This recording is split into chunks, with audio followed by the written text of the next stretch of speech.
When most people think of visiting Portugal's Silver Coast, they think of the Óbidos Castle or big wave surfing in Nazaré. But there's so much more to see and do if you're planning a trip to the Silver Coast. In today's video, part of our Silver Coast summer series, we're sharing some of our favorite things to see and do. From quiet chapels to Art Nouveau architecture to one of the most majestic cave systems in Europe, and a couple of great places to eat too. Let's get started.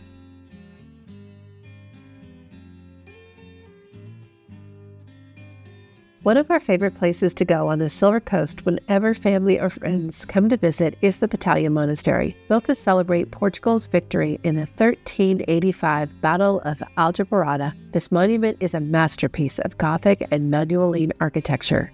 Construction began in 1386 and continued for over 150 years. You'll find stunning stonework at every turn, delicate carvings, massive buttresses, and a cloister filled with colored light from the stained glass. But the most unforgettable part, the unfinished chapels. These open-air chapels were meant to be the final resting place of King Duarte and his successors, but the work was never completed. After the king's death, priorities shifted, and the project was abandoned in favor of the Jerónimos Monastery in Lisbon. What remains is a hauntingly beautiful rotunda with no roof, open to the sky.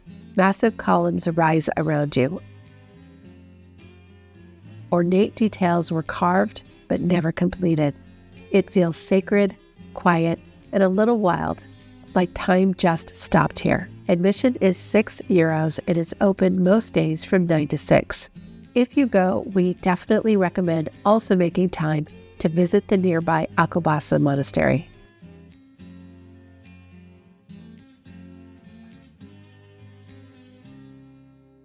Next, we're heading underground, literally.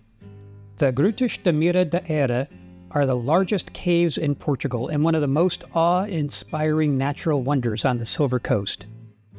Discovered in 1947, the caves stretch for more than 11 kilometers, though the public route covers about 1 kilometer on foot. What makes these caves so distinctive is their sheer scale.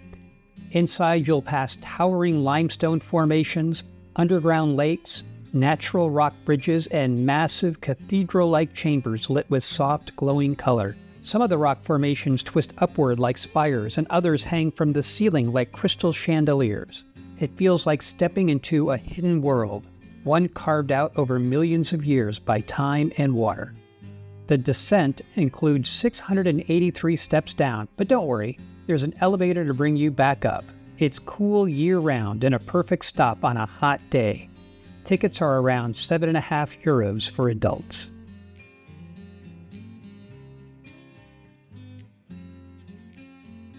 If you're looking for a quieter experience with sweeping views, we recommend the Capella de Santa Ana. This small chapel sits high above São Martinho de Porto, on a cliff between the bay and the ocean. The chapel dates back to the 16th century. Families would come here to pray for the safety of the fishermen headed out to sea. It was recently restored, but still feels sacred and untouched, like a secret lookout. There is a moderate hike to get there, but the views are well worth it. At the top, you'll see two dramatically different landscapes, the calm, shell-shaped bay of São Martinho on one side, and the wild and rugged Atlantic coastline on the other, and it's completely free to visit.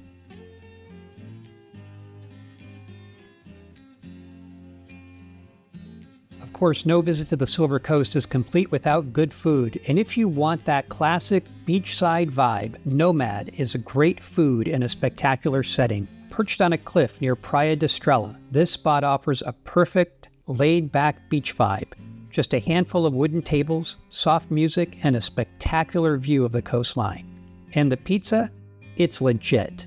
Wood-fired, crispy, and simple, it's exactly what you want after a day by the sea. They were even featured in Forbes for their stunning location and quality food. They're open Friday to Sunday during summer months, lunch through sunset, weather permitting. You'll need a reservation though. They make a limited number of pizzas each day.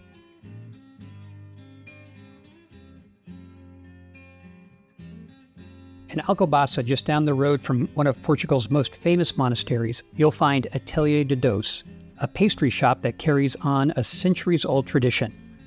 Many of the sweets here come from recipes first created by monks and nuns using leftover egg yolks and sugar. That's how Portugal's iconic monastery desserts were born. Atelier de Doce keeps those traditions alive with creamy custard tarts, almond-rich pastries, and golden sponge cakes, all made by hand. There's also a small gourmet market and a cafe where you can sit down with your treat and an espresso. It's open every day except Sunday, and well worth the visit.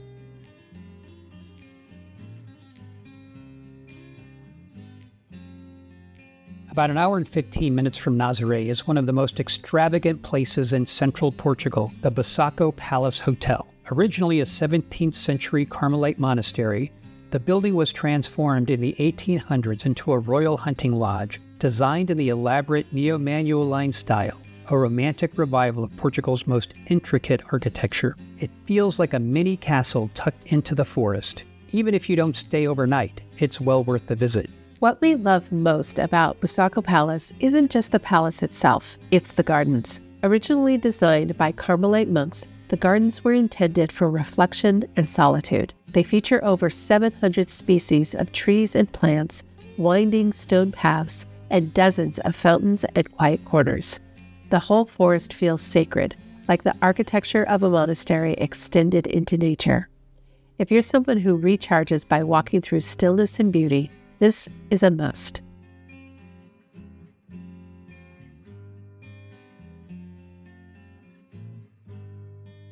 Well, if you're up for a longer road trip, we recommend Marvão, about 2.5 hours east of Nazaré, right near the Spanish border.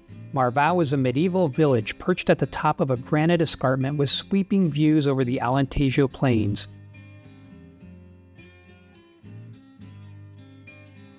Surrounded by fortress walls, the village feels frozen in time.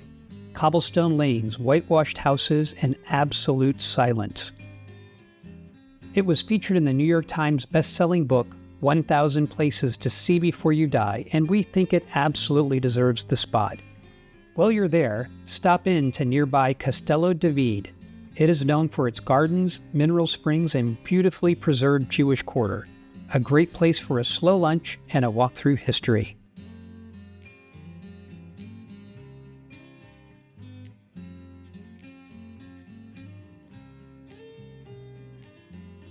Last on our list is Aveiro, about 90 minutes north of Nazaré. Yes, it is often called the Venice of Portugal because of the canals and colorful boats. But the part that keeps drawing us back is the Art Nouveau district. In the early 1900s, this coastal city experienced a wave of prosperity, and artists and architects left their mark in bold and beautiful ways. Aveiro is one of only 20 cities in Europe on the official Art Nouveau route. Think curved lines, intricate tiles, wrought iron balconies, and pastel-painted facades. The city even has an Art Nouveau museum housed in one of its most iconic mansions. And if you've made it this far, make time for nearby Costa Nova, a beach town famous for its striped fishermen's houses. It's quirky, photogenic, and the perfect place to end a road trip. Those are just a few of our favorite places on Portugal's Silver Coast, but there are plenty more where that came from. Let us know your favorites in the comments below. And don't forget to subscribe to the channel and check out our free weekly newsletter. We share tips about moving abroad, flexible income, and travel over 50. We'll leave a link in the description below. Thanks for watching.